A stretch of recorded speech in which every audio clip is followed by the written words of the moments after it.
김호수 검찰총장에 대한 스피치 로그의 빅데이터 분석을 좀 살펴보겠는데요. 일단은 이 김호수 검찰총장이 그렇게 관심의 인물은 아니에요. 지금 근데 이 버즈량 분석을 보니까 좀 들쭉날쭉 하는데요.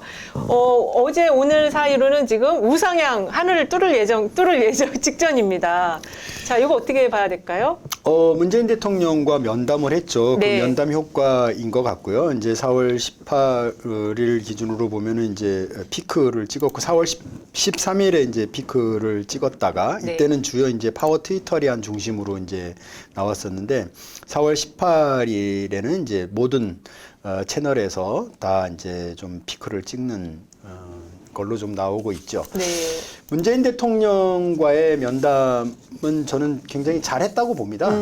어쨌든 뭐 검찰 아니지 않습니까? 네. 아무리 현 정권의 문재인 대통령이 임명했다고 하지만 검찰은 검찰로서의 기본적인 생리가 있는 것 같아요. 그래서 그쵸. 검찰 안에 검찰들이 가지고 있는 동일한 생각의 범주 안에 있는 사람이다. 네. 이제 뭐 의심할 바가 없는 것 같고, 그럼에도 불구하고 어쨌든 이제 검찰 개혁에 대해서 나름대로 찬성을 하고, 그리고 문재인 정권의 어떤 검경 수사권 분리라든지 이제 이런 부분들에서 일정한 역할을 이제 하겠다라고 생각을 했던 거고요.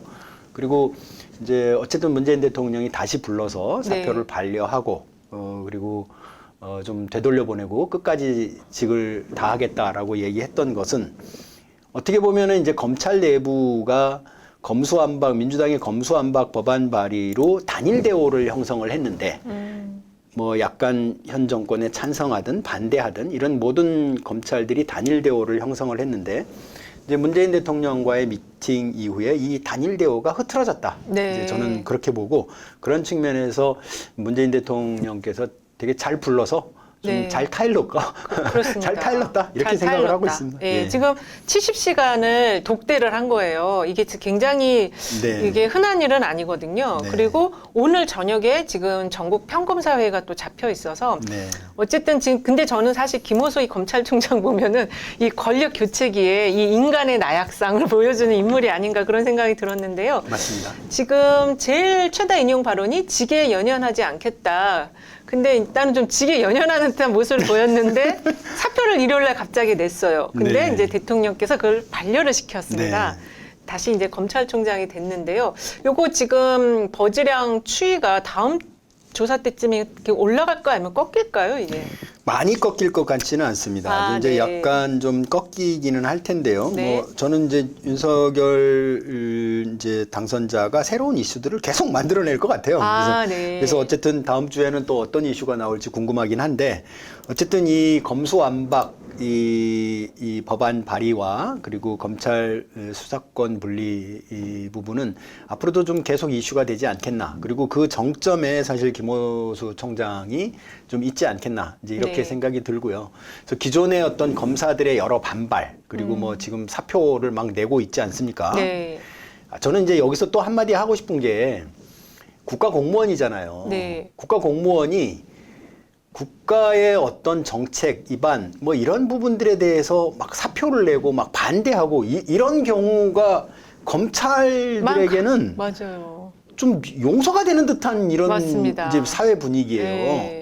해경을 해체했을 때 해경에서 무슨 뭐 반대 성명 낸 사람이 한 사람이라도 있습니까? 없잖아요. 없습니다. 네. 지금 국방부도 마찬가지예요. 그렇죠. 목소리가 없어요. 그냥 네. 이전하고 있어요, 지금. 국방부 청사 받고 그랬는데 네. 국방부에서 반대 성명을 내고 뭐 사퇴하고 이런 사람 나옵니까? 한 명 나왔어요. 한 명 나왔어요? 야, 근데 어쨌든 검찰들은 네. 희한해요. 그래서 또 언론에서 이 검찰을 보는 것도 어떻게 그 사표를 내는 거에 대해서 이 국가 공무원으로서 그렇게 어떻게 그런 짓을 할 수 있나 이런 게 아니고, 이게 무슨 뭐 독립운동 누군가 발언했지만 네. 독립운동을 하는 것 같은 영웅으로 이렇게 만들어낸단 말이에요. 그래서 근데 저는 이제 대한민국 검찰에 대해서 알게 모르게 언론을 포함해서 우리 국민들에게까지도 네. 일정하게는 좀 다른 공무원들과는 좀 다른 어떤 느낌들을 가지고 있는 거 아닌가. 네. 그래서 저는 검수완박 부분들이 어쨌든 이번에 뭐 좋은 기회인지 나쁜 기회인지, 그리고 어떤 다른 어떤 사회적 영향이 있을 수도 있겠지만 어쨌든 뭐 잘 처리됐으면 좋겠다라고 생각하고 있습니다. 네, 그래서 지금 검찰들의 항명 이런 것들이 이제는 더 이상 받아들여져서는 안 된다라는 그럼요. 지적을 해주셨어요. 자, 지금 그 김호수 검찰총장 관련한 긍부정어 분석을 했는데요. 야, 제일 높아요. 79%. 왜 이렇게 높을까요?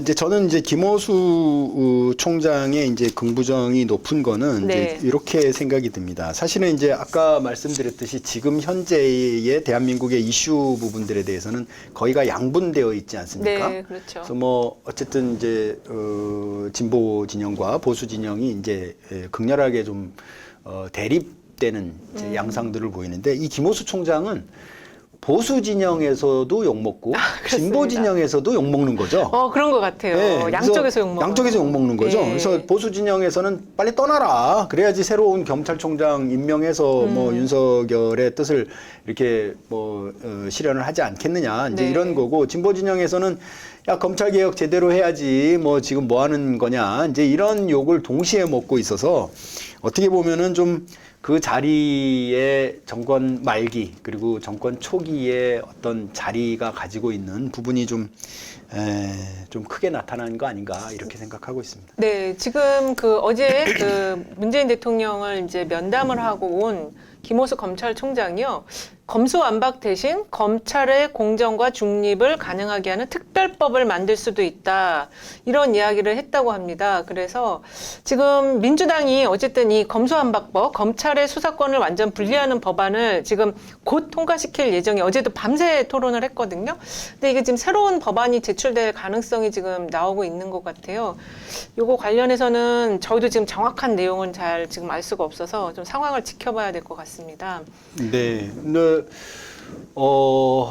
걱정되는 거는 그거예요. 네. 이제 한동훈이 이제 그 한 나라의 법을 이제 책임지는 법무부 장관으로서 이제 내정이 됐단 말이에요. 네. 그리고 이분의 이제 기존의 발언들을 보면은 어쨌든 반대자들에 대해서 가만두지 않겠다라는 어떤 의지들을 여러 가지 각도로 이제 표명을 했단 말이에요. 네. 그리고 그런 분이 이제 법무부 장관으로 돼서 그 반대자들에 대해서 어떻게 하겠다라고 하는 어떤 의지 이런 부분들을 보이고 있는데 그게 이제 어쨌든 검찰의 기소권과 수사권, 무소불위의 권력을 가지고 있는 그 권한들을 다 사용을 한다면 어떻게 될까? 네. 이게 참 끔찍해 보이죠. 그렇죠. 어떤 측면에서 보면. 예. 일단은 김호수 검찰총장이 어저께 이제 대통령 만나고 대통령이 여러 가지 얘기하고 대통령도 또 이제 얘기를 하셨거든요. 그거와 관련해서 나온 내용이 2019년 검찰 개혁할 때 핵심 쟁점이 수사 지휘하고 수사권 두 가지였는데 지금 수사 지휘를 두 가지 다 없애는 것보다는 수사 지휘는 부활을 시키고 수사권만 없애자. 이렇게 지금 절충안이 좀 얘기가 됐나 봐요. 그리고 그 사기추이 같은 사법개혁 특별위원회 같은 기구를 좀 둬서 요거를 좀 더 논의를 심도 있게 해보자. 이런 절충안을 지금 오늘 얘기를 한 것 같습니다. 현재 민주당은 지금 그 비대위원장, 박지원 비대위원장이 속도 중요시하다가 방향 잃을 수 있다. 이렇게 해서 검수완박에 대한 제동을 지금 시도를 했다고 합니다. 지금 아마 절충안이 나왔는데요. 이 민주당이 법안 현재 있는 수사권을 드러내는 법안을 4월 국회에서 완전 매듭을 지을지 아니면 이 지금 중재안을 가지고 새로운 법안을 또 제출해서 매듭을 지을지 이거는 좀 살펴봐야 되겠는데요. 네네. 네. 민주당 입장에서 이제 뭐 여러 가지 고려해야 될 바가 좀 많죠. 네. 이제 곧이어 있을 그 지방선거에서 이게 국민적 영향이 어떤 방식으로 이제 표현될지도 걱정거리이겠고, 이게 네. 긍정적으로 작용할지, 부정적으로 작용할지, 이제 굉장히 가장 큰 이제 걱정거리일 거고, 그런 측면에서 어쨌든 이제 검수완박에 대한 처리 그리고 그 속도 그리고 또 이제 뭐 이게 또 급하게 처리되면 어떤 이제 부작용 이런 그렇죠. 부분들에 대한 네. 걱정 이제 이런 부분들도 있을 텐데 이제 제가 어제의 그 내용은 정확하게 이제 파악을 못해서 이거는 어쨌든 앞으로 좀 추이를 좀 지켜보면서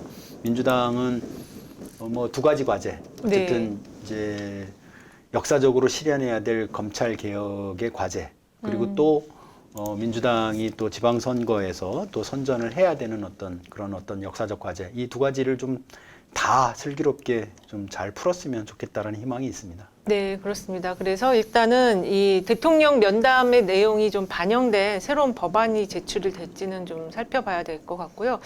대통령께서도 일단은 민생, 국민을 위해서 개혁이 이루어져야 된다 이런 얘기도 하셨다고 하니까 이건 상황을 좀 지켜봐야 되겠습니다. 자, 그러면 오늘 그 김호수와 관련한 그 스피치로그의 빅데이터 분석도 살펴봤는데요. 아, 이렇게 인물 중심으로 보니까 또 재밌네요. 예, 그래서 우리 대표님은 2주 뒤에 만나 뵙는데 그때 또 지금 현재 그래프들이 어떻게 바뀌어 있을지 그것도 좀 살펴봐야 될 것 같습니다. 그 이제 인물들에 대한 어떤 이제 뭐랄까 평가라고 네. 할거나 그다음에 이제 연관 키워드나 그리고 그 언급량추 이런 부분들에 사실 최적화되어 있는 게 이제 스피치로그 그렇죠. 데이터입니다. 그렇습니다. 그래서 네. 오늘 이렇게 인물에 대해서 얘기를 했는데요. 저도 재밌었고요. 네. 어쨌든 대한민국의 좋은 미래를 바라는 많은 사람들에게 저희 데이터가 좀 좋은 어떤 새로운 인사이트를 좀 갖는 그런 계기가 됐으면 좋겠다라는 바람이 있습니다. 네, 지금 스피치로그 장점을 말씀해 주셨는데 그 최다 인용 발언, 여기에 대한 분석에 강점이 있는 거잖아요. 그렇죠. 예. 그러니까 저희는 이제 그 인물을 이제 키워드로 뽑기도 하지만 네. 저희는 또 다른 데이터로는 발언자로 뽑습니다. 그렇습니다. 그래서 이 사람이 네. 무슨 말을 했는지 그리고 그 말의 영향력이 또 얼마나 퍼졌는지 이제 이런 부분들에 대한 데이터도 이제 뽑고 있거든요. 키워드로만 뽑으면 어떤 문제가 있냐면 예를 들면 오세훈 시장 그러면 오세훈이라는 이름의 키워드에는 엑소의 오세훈의 값이 포함되어 있습니다. 아, 그런가요? 예. 그래서 굉장히 많이 들어가겠네요. 그렇죠. 굉장히 네. 많이 들어가 있습니다. 그래서 오세훈 그러면 뭐 버즈라인이 굉장히 높다. 그럼 키워드로만 본다면 거기에는 엑소의 오세훈의 이름값이 포함되어 있기 때문에 아주 네. 정확한 정확한 수치가 나오기 힘들거든요. 근데 이제 발언자로서의 오세훈 그러면 이제 그 오세훈에 대해서는 직위, 직책이 이제 포함되어 있는 그러니까 연결되어 있는 거거든요. 그래서 네. 오세훈 서울시장의 발언만 가지고 이제 다시 추출을 하기 때문에 보다 정확한 데이터가 좀 산출될 수 있는 거죠. 네, 그래서 오늘 스피치로그의 장점도 말씀해 주셨는데 앞으로 이제 계속 분석을 이어가면서 더 훨씬 재밌고 풍부한 내용으로 찾아뵙도록 하겠습니다. 오늘 방송은 여기까지 마무리하고요. 다음 시간에 더 좋은 내용으로 찾아뵙도록 하겠습니다. 감사합니다. 감사합니다. 안녕.